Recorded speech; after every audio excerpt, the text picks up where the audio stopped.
Hey everyone, it's Raven here with another video for you today. I'm going to review my US deck, and I want to get another video out just so I had a little bit of balance between having one red 4 competitive deck and one blue 4 competitive deck just to have on my channel. Real quickly, here's my organization for blue 4 because some people wanted to see it. Pretty cool. It's also nice and neat with the flags and everything. But anyways, I'll get to the deck. My US deck is really a lot like my USSR deck, just in the sense of it's a very general sort of deck that I take into pretty much any competitive game I play, and it's very just general purpose, and I use it all the time. And yeah, I've been working on it quite. It's probably my second most played deck, just behind my USSR deck. And though the two aren't mechanically very similar, they have a similar role in my wargaming career, based on which faction I'm playing. Anyways, I have 5 logistic slots in this deck as well. Like I said in my last video, you can get away with less, especially if you have a teammate or something coordinating a deck with you. For example, maybe between the two of you, you don't need 4 cards of CVs, you just need 3, so one of you can take one less logistic slot. You also remember in my last video I had command infantry and a APC command, and that works really well for USSR, but I did mention that an alternative for that I like is Jeep and Tank, and that's what I've done with my US deck.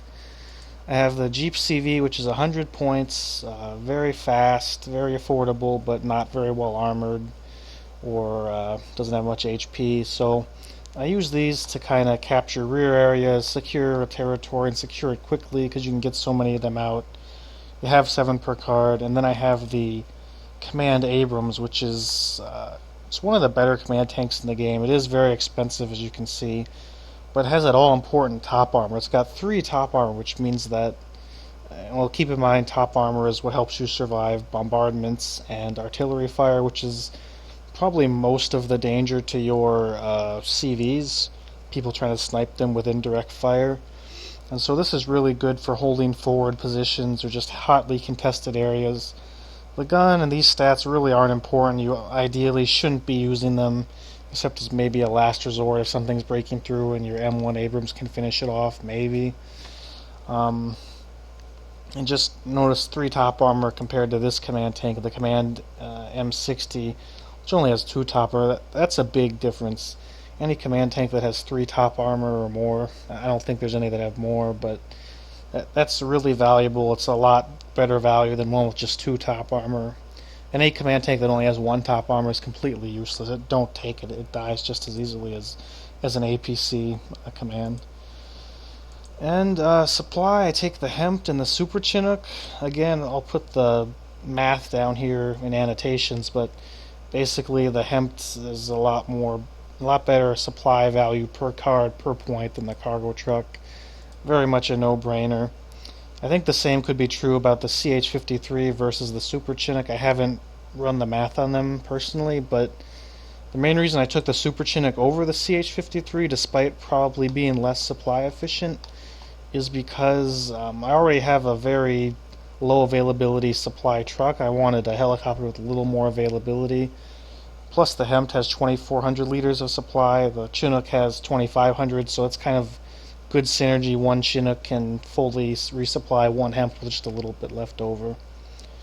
Again, FOB, you really don't need it in every deck or every game, but if you're making a general all-purpose deck like this one, 1v1, 10v10, 4v4, it's pretty good to have a FOB. They're really supply efficient, and yes, 75 points at the start does take away from forces on the ground at the front line in the opening engagement, but over time in a long drawn-out game, it really does come into its own. Very useful.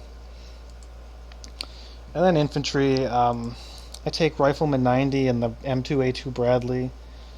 Rifleman 90 are really not one of the better infantry of this game. They have the M60, which is, if not the worst, one of the worst machine guns in the game. It's got very low accuracy, which is somewhat misleading just because its range is so far, so as you get close to your target, it's scaling up, because the M60 is a longer range than most machine guns, but it's still pretty low. Very low rate of fire. And they have this AT4, which is 19 AP, that's pretty good. 20 rate of fire, which is also nice. but it's only got the standard range and it has relatively low accuracy at 45% with only 6 rockets, which means that in engagements where, and this happens in most engagements, where your infantry are getting panicked or stunned, as soon as they do, this accuracy is so low that they're going to be missing their missiles all the time, and the rate of fire is so high that they'll generally just piss away their ammo and they're not going to be very effective. And that's kind of a problem with units like this, because if, like the AT-4, it's what's called a disposable rocket launcher, and because of that, they give it 20 rate of fire, because I guess it's easier to reload or lightweight or whatever. And I think that to balance the light disposable rocket launchers a little better, I'd probably give them 8 ammo instead of 6. I really wish that was a change they would make, because these are so much lighter weight than like a Carl Gustav or a Panzerfaust from, well, I think the Panzerfaust is actually disposable too, but hopefully you get my point.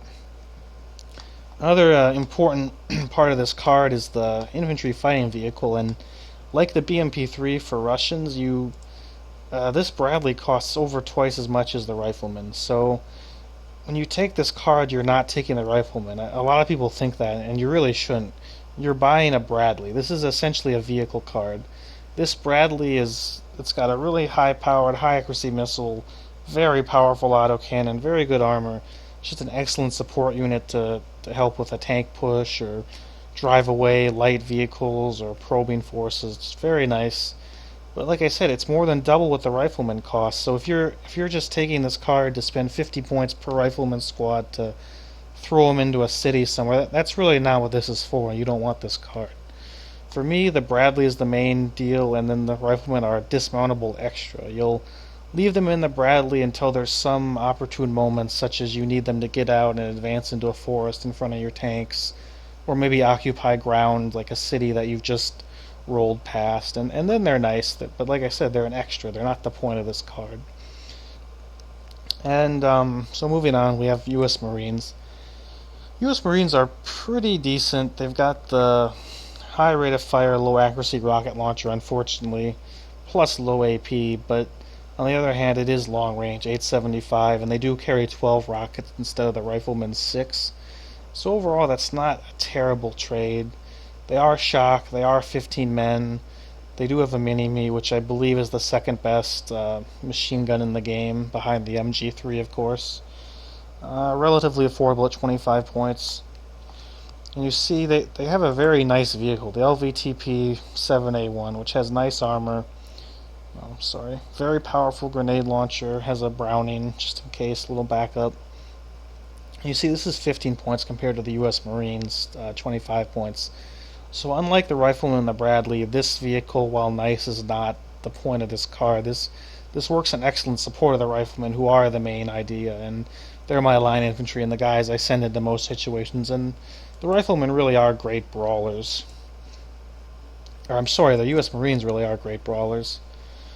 And to complement them, I have the Small, which are actually also a really they're a nice unit. They're really low cost, only 15 points, though they are 5 men, which is a little unfortunate. But they have the Small, which is an excellent high AP, high rate of fire, high accuracy, high range rocket launcher. So while the U.S. Marines themselves have relatively low anti-tank capabilities, if you mix in a couple small squads with them, that really will amplify their power. The only thing is, since again the Small are 5 men, you really want to keep them back, and anytime you engage something, send the Marines forward first and then bring the Small up behind them to fire support and pop any heavy tanks or just armored targets you might see. One last note about the Small is they actually have 2 HE on their Small, so that means that they can actually target infantry and kill infantry. And you should be aware that actually isn't as useful as you might think, just because they have a 350 meter minimum range, which is incidentally the longest range you can engage at when inside a forest.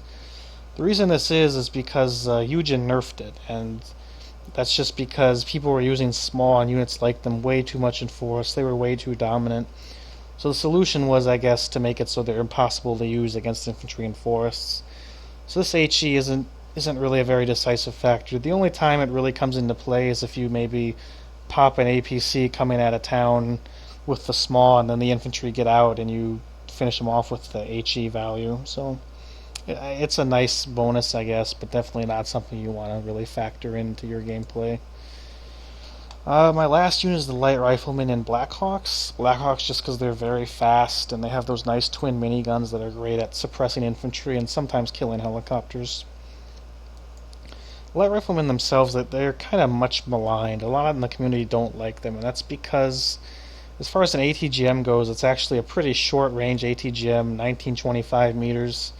That's probably the second shortest ATGM in the game, besides the Metis line that the Red 4 uses, and I guess also the Erix that Canada and France uses.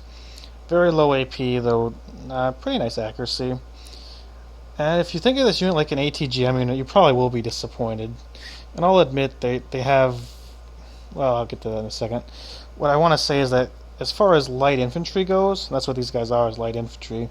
They actually have the longest range light infantry weapon in the game.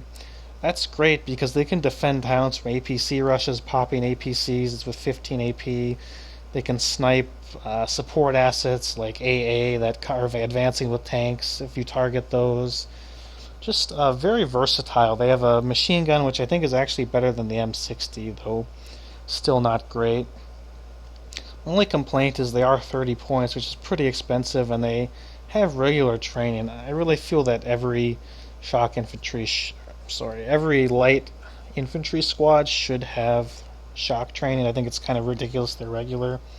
If they were shock and still 30 points, I think this would be a great value, but right now I wouldn't say they're a spectacular unit, but they've been a very reliable unit for me. I really like them, and I would definitely advise you at least try them out. Just keeping in mind this isn't an ATGM unit. This is a light infantry unit that has long range capabilities. Support section, I use the PVADs, and actually I used to use the Avenger, but the problem with the Avenger is it's got such short range, though it is very high accuracy, very high HE relative to how big this unit is.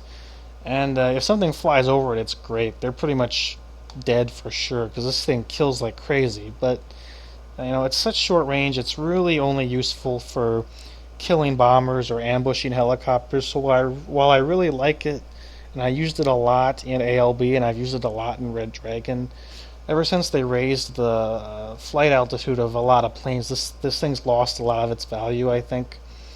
So I switched to the PVAD, which is actually longer range, nice rate of fire. It is radar, so you have to baby it, but it's actually cheaper than the Avengers at only 40 points. So very affordable.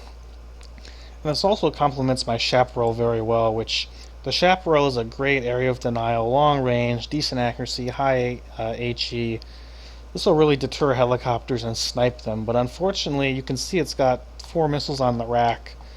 So it'll fire those 4 missiles and then it'll have to reload, and I believe this reload time means that you literally will fire 4 and then have to wait 20 seconds to fire again. Don't quote me on that because some of these stats are a little misleading, but I believe that's what this says. And I was just finding that helicopter assaults and just more volumes of units were really screwing my Chaparrals over. They just couldn't deal with the added volume. Sniping one Akula once in a while, they're great, but other than that, that's where the PVADs come in. They're really strong, good at breaking up heavier rushes and really adding a volume of fire to the Chaparral. So I do like that. My other unit is the Patriot, or my other AA is the Patriot, I should say, and I'm not really sure what to make of this unit. It says 70% accuracy, but I think that's a little bit of a lie. I've used it before, and it's probably fired, say, 16 missiles in a game, and I've only seen 2 of them hit. Now other times I've had it do pretty well, so I guess just random number generator, you can get screwed sometimes, but I found it to be a lot less reliable than you would want for its 120 points. You only get 2 of them per car. They are the highest range AA unit in the game. They do have supposedly very good accuracy, 9 HE, but they're supply heavy. They're also actually not armored. They're very vulnerable to counter battery and such, so to really watch out with these, be very careful with micromanaging the radar and moving them after firing. And I don't know, it's just I've really been trying them out, and I might replace them with the PIP 3, which is a great alternative. It's I will say the Pip 3 is more expensive than the book for apparently no reason at all, because it has one less missile, same range, about the same accuracy, but it's slow as hell and has no top armor. But that's another topic, I guess. U.S. long range AA is NATO long range AA in general is kind of flawed, to be honest. But the Patriot was a new and interesting unit. I still have it in my deck, and I'm still trying it out. But I could definitely see changing it out for the iHawk Pip 3. After that, we got mortars. Mortars are very important, very, very important for smoking and suppression, and people don't smoke nearly enough, and that's what mortars are best at. So, as a consequence, I guess you don't see many mortars in people's decks. I like this one because it has enough ammo load to be self-sufficient. Kind of mid-range HE for a mortar, mid-range dispersion, but it's got nice range. I just like it, very, very workmanlike. The Lav M is an interesting substitute just because it fires so fast and it has a lot of rounds and it moves so fast, but the range is less. So it's kind of between these two. I could go either way. I just happen to prefer the M106. For long range artillery, I have the Attackums. And to begin with, I should say I don't like this unit. I think it's a very obnoxious unit. It has 20 AP, it's cluster munitions. So it will literally one-shot anything in the game, whether it's a helicopter floating in the air or a T-72 BU with 5 top armor sitting in a bush. And they fire so fast in 6 seconds, and they fire one missile and it kills everything, and it's just the psychological detriment to the gameplay of having to face it where you're always watching forward and moving your tanks.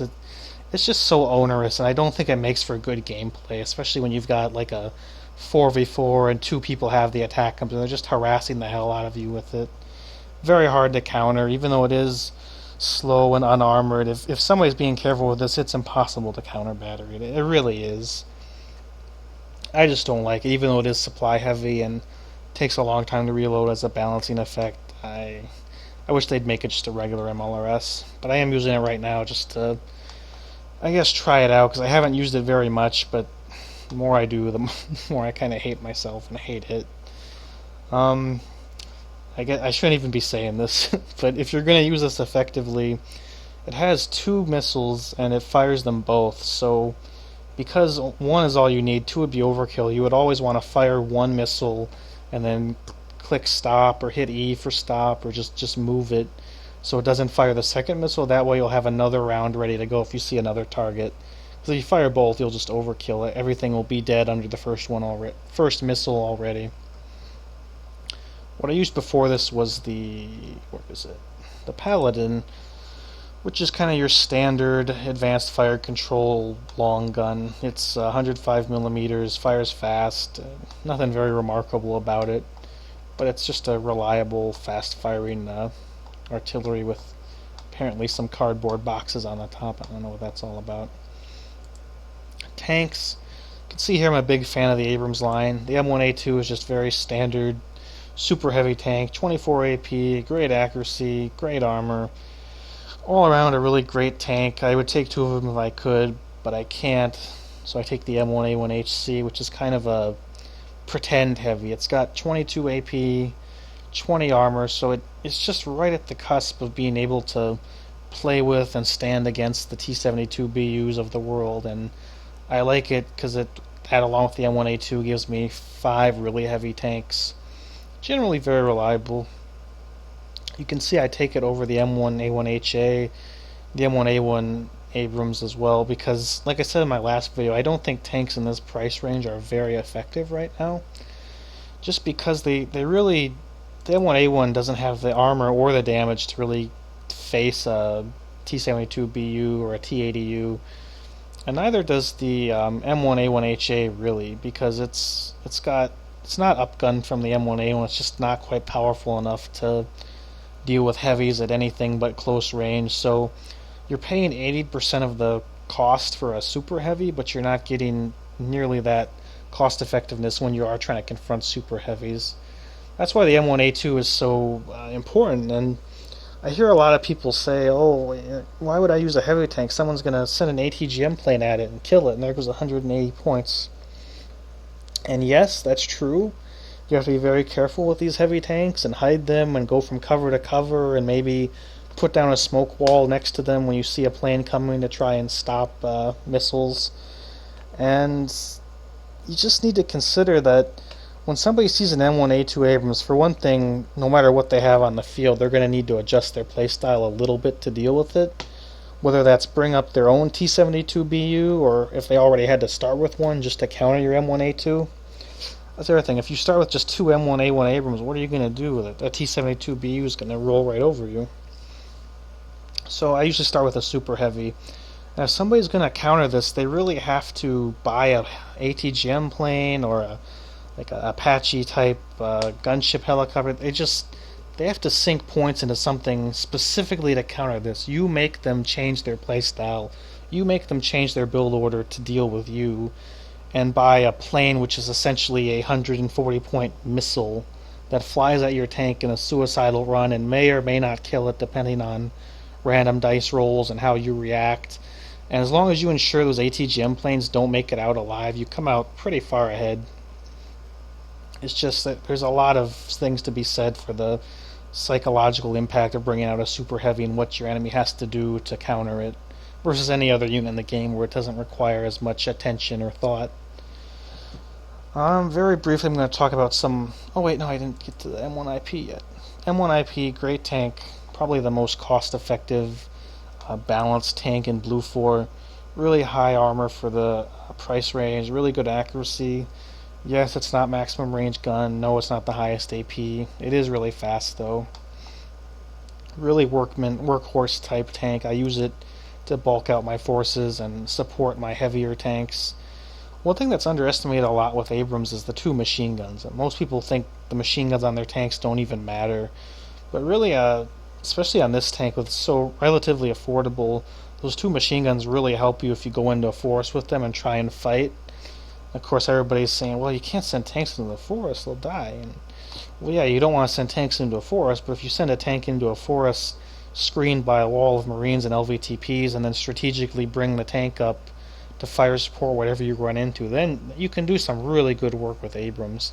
And the M1IP Abrams is a really great choice for that. Comparing it to the M60 era, I don't like any of these other tanks, really. I think they're all weird stats, too low armor mainly. I think armor is probably, at least frontal armor, is probably one of the most important values in a tank. Which is where the Abrams line really shines. But anyways, comparing the M1IP to the M60, you see they have similar gun stats, same AP, same range, but this damn M60 era only has 12 front armor compared to 17 front armor. So the M60 era is going to get one shot by so many different ATGM, so many different tanks at relatively medium ranges, whereas the M1IP will shrug off a lot of blows. This tank won't, for only 15 more points. That makes the M1IP such a better investment, in my view. The only other tank from the American line that I'd really think of is the M8 AGS, which, I guess I'll compare it. Which you can see actually has a much better gun than the M1IP Abrams for only 66% of the cost, two-thirds of the cost. Fast firing, high damage, more range, more accuracy, just very nice. But it only has 3 front armor. Now that kind of scares me because it'll get one shot by almost anything, so you really have to use it as a fire support unit back behind your Abrams that rolls up and then supports them with its gun.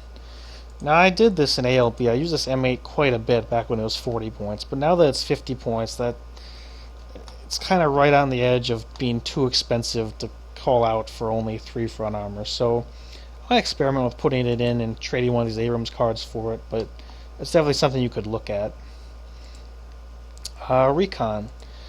The M3A2 Bradley is well, I shouldn't say exceptional because it doesn't have exceptional optics, but it's an amazing recon unit. It's got 12 TOW-2 missiles, very accurate, very powerful, with of course the Bushmaster autocannon. And the main thing is it's got medium stealth. That means that it can fire its missile and not be revealed at really long range. At close range, if you fire your missile, you'll probably be seen, but you can really use this to lock down an area and hit stuff with your TOW-2 or kill APC rushes or light units rushing at you with the Bradley. Just very nice recon unit. I really like it. It's an excellent place in my deck. Rangers and Blackhawks, very self-explanatory, very just basic recon infantry. I could take the Navy SEALs, but I think I chose the Rangers just for the sake of more availability, so I can sprinkle recon around more liberally, but Navy SEALs are a good alternative. Kiowa, just cheap recon helicopter. I like my USSR deck. I have the Kiowa, or I have a cheap recon helicopter, I should say, because I need one that's affordable to balance out my really expensive recon helicopter, which in the case of the US deck is the Longbow. Longbow is an excellent helicopter. It's got exceptional optics. It's got 16 fire and frigate Hellfires that fires in pairs, so it'll fire 2 at once and then another 2 at once and so on. So, high accuracy, high AP. You see I take it upred for even more accuracy. This really just shreds tanks. If you can be careful with this, if you can defend this with seed and other ways of neutralizing enemy AA, you can really stop an enemy's rush cold and knock out their heavy tanks in just a matter of seconds. And if you knock out their heavies, they lose so much of their offensive power. Really nice helicopter, but it has to be a really considered buy because it's so easy to lose it and it's so much points if you do. But definitely give it a try. There's a lot of different recon options in the US deck that I could have chosen, but these are the ones I like the best. Certainly feel free to experiment, but I can't cover all these in one video. My last video was 48 minutes or so I'm trying for about 30 in this one, but I'll probably go a bit over. US vehicle tab, it's one of the largest vehicle tabs, but I also feel like it's one of the least useful. I really don't like most of the units here. The Lav is okay, but its Bushmaster is underpowered. 2 instead of 3 AP. No extra armor. This mortar tank is okay, I guess, but the Combat has very low armor for what's essentially an IFV, though it does have a powerful cannon. All these different ATGMs. The thing about these ATGM vehicles, and there's 6 or so of them, actually 7 if you count the Lav, is that I don't need any of it. I have the Recon Bradley, I have the regular Bradley. Why do I need any of these? And they're so expensive. Like this one, 12 TOE2s for 75 points when I can get a Recon Bradley, which has optics, 12 TOE2s, a Bushmaster, and stealth for only 15 points more. Very useless units, very overpowered. The Zippo I use just because it has flame, and I don't have that anywhere else in my deck. Not in infantry, not in aircraft. And so this at least provides a capability that I don't have elsewhere, and I don't call it out very much, but it is nice in some situations. This M163CS is basically a PVAD without the radar, purely infantry fire support because its range isn't really enough to deal with helicopters or planes unless they fly right over it. Pretty fast rate of fire. I really only have it on a trial basis because I don't know what else to take. Haven't even really gotten to use it, so I'll have to get back to you on that. But I can see it being good for in forests, like supporting infantry push by shredding up other infantry and so on. The only other reasonable option is the Ontos, which I don't like too much just because I don't like recoilless rifle vehicles. You can see it's like a little tankette with 6 recoilless rifles on it, which accounts for the high rate of fire. Relatively high AP and high accuracy for what it is as well. But you see it's not really very armored. It only has 40 kilometers per hour speed, low autonomy. It doesn't really fit into my playstyle very well, but it is an excellent choice, and a lot of people do use it. Definitely couldn't fault you for taking it. Helicopters, I have the Apache, just a regular Apache. It's a really nice helicopter. Got nice Hellfire, has powerful rockets, really nice autocannon. The only thing is I was always hesitant to take this just because I had the Apache longbow, but I've started to put more gunships into my playstyle, and I kind of like having it. I don't call it out all that often, but it is kind of neat. It basically serves as my Mi-24 VP, except more expensive. It's the US equivalent for me. I do like it though, and there's not... Well, there actually are a lot of other options, like the OH-58CS, which is a purely AA helicopter. 4 stingers mounted on the side, and this is actually really useful. I don't have it in my deck, but if you're going to do helicopter rushes or deter helicopter rushes, you can get a horde of these for very cheap and really ruins someone's day, though I personally don't helicopter rush very much or even go to areas that are prone to it. With my US deck, I tend to go more for open areas, so I don't have this in my deck because of that, but you could definitely fit it in if your playstyle demanded it. The DAP, to cover it really quickly, I don't think this is a very good unit. Autocannon's mounted on the hull, so it has to do a acrobatics to target its enemy. It does have nice miniguns. It does have hellfires, but for only 10 more points, or excuse me, 20 more points, you get the Apache. So I mean, come on, why would you take this? Maybe in an airborne deck. Card I do have actually is the Cobra, the cheap Cobra, the crappy missile Cobra. Purely for fire support, Hydras, autocannons, fast. It can kind of go with my starting forces and rocket stuff down or autocannon it to deter fast-moving enemies from maybe coming up the road in BTRs. It's cheap enough that it's that you can buy it and not really worry about the price. It's incidentally why I don't have this Cobra, because you pay 20 more points more for ITOs, and I already have my Apache longbow for tank busting, so I really don't need a Cobra with high-powered missiles, so I don't have it. The only other option I see that's really popular is the Super Cobra, and this, let me just say, I hate this. I really don't like this helicopter. I think it's extremely overrated and extremely bad for its price. It's got two Sidewinders on it, which are the same wingtip-mounted missiles that a lot of American planes have. Very high range against helicopters, high range against planes, good accuracy, high AP. Great, but you only get two of them. I should say two mounted per helicopter. And that means that in order to kill anything, virtually any helicopter, virtually any plane, you literally need to hit it with both missiles. At 60% accuracy, that's not very likely. It can happen, but it's not likely. Statistically speaking, you are more likely to miss one than hit both. And so in that case, I mean, why are you relying on this? It's such a pain to have to try and refill the missiles, and it costs so much supply to rearm them. Yes, it has TOW 2s, but for 10 points more, I get an Apache that has Hellfires. And I don't think a 6 health, 120 point Cobra is a very good niche for this.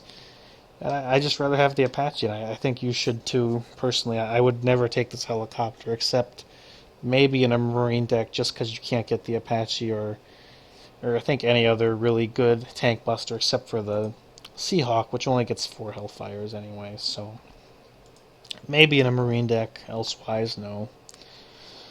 Very quickly, Air.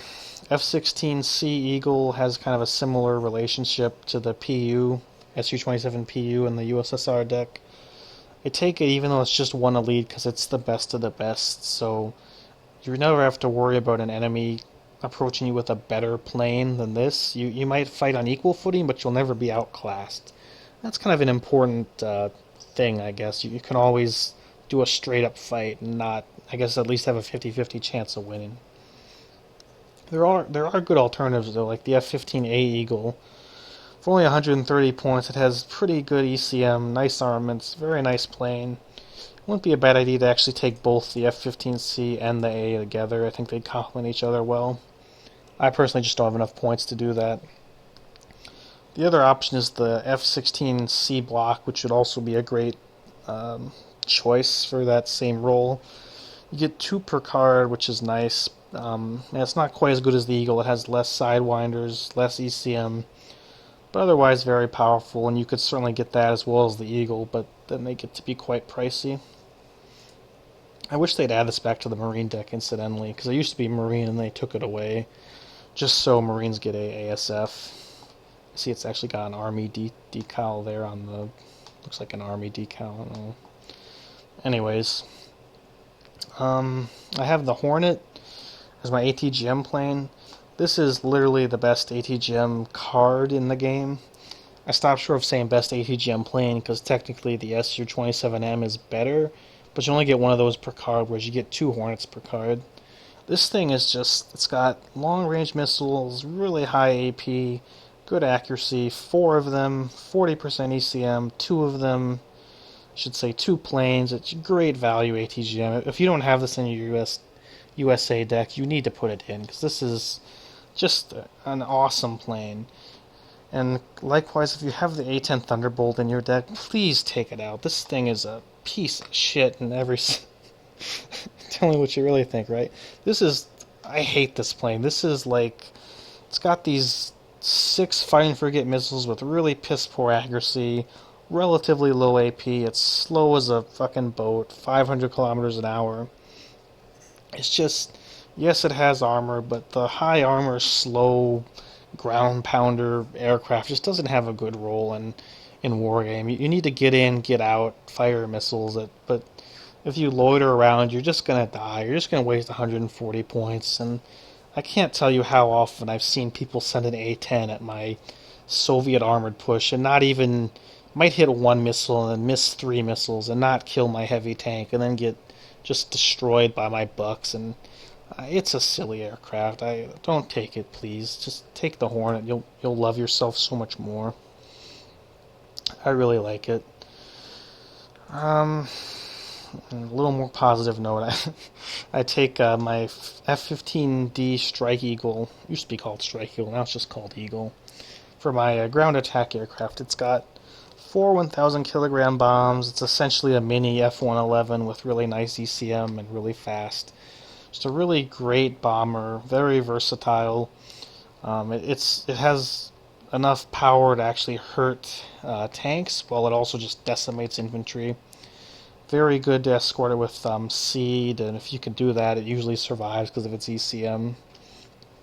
Very nice. I don't think any of the other, excuse me, I don't think any of the other USA strike aircraft really compare to it. Not the Aardvark with its cluster missiles. Don't use clusters, they suck.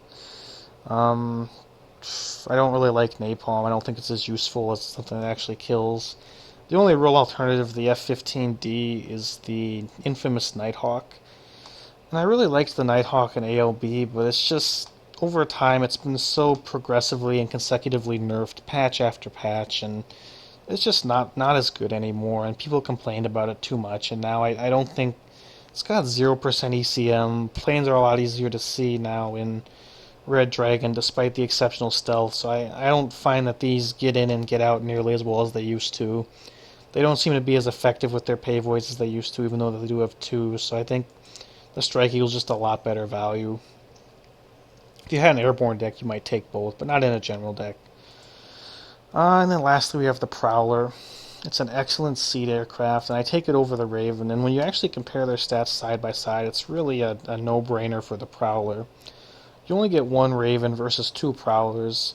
The Raven's seed missile, while being a little bit longer range, is actually just a little bit more accurate, and a little, actually less AP, but you only get 2 of them compared to 4 if you use your Prowlers in pairs, which I would suggest in the later game. You see the Raven actually has only a little bit more ECM than the Prowler, 60 compared to 50. And while the Raven does have good stealth, I think having 2 Prowlers, like a pair of them going and on their high ECM, they're just really useful. I really love them for escorting my helicopters and my Hornets. And you can also use them separately, so you always have one up, whereas the Raven, it can go on a run and then be down for another 3 or 4 minutes if it gets a hit. So I don't think the Raven's an excellent aircraft, but I don't think that the 1 per card really is helping it out very much. The Prowler's a lot better choice. I think actually, I think I said the Raven had exceptional stealth. I didn't. It has good stealth, and the Prowler has medium stealth, so there's really not even that much difference there either. Yeah, I think that's pretty much my US deck. As you can see, I don't have naval. I don't like naval. Please don't ask me for naval decks or naval strategies. I think it's an unremitted disaster, and I don't play it. But I do have my US deck otherwise, and hopefully you liked it. Hopefully you learned a lot from this video. I'll post the deck code in the comments after I've posted the video. And yeah, like always, please like, comment, subscribe. And I'd really like feedback on just how the video went, what I can do to improve, because this is a new series of deck videos, and just whatever you want. Tell me what you want, tell me how to make the videos better, and maybe what decks you'd like me to review in the future, and I'll certainly get around to that. As you could see from my lists, I have a deck for about every occasion. So yeah, I hope you liked the video, and thanks for watching. This is Raven signing off.